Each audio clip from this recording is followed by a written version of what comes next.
Indonesian bishops urge firm action to protect religious freedom.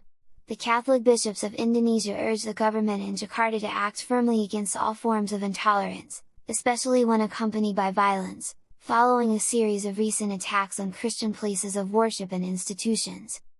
The Catholic bishops of Indonesia have called on the central government in Jakarta to act decisively against all forms of intolerance, particularly when accompanied by violence, which, they stress, constitutes a criminal offense.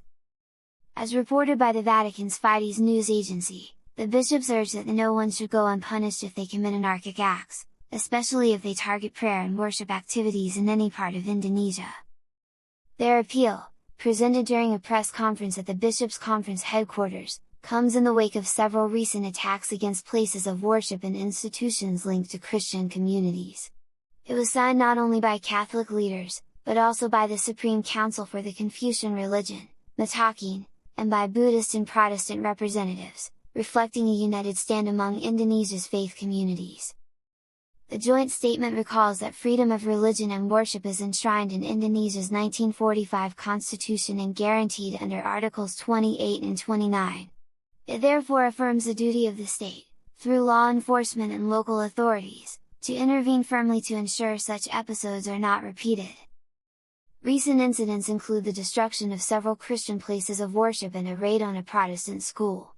The appeal calls on law enforcement and judicial authorities to both prevent and thoroughly investigate every act of violence, refusal, obstruction, or destruction of places used for prayer. For the signatories, safeguarding religious freedom requires the commitment of all government institutions, the Forum for Religious Harmony, FKUB, and society at large.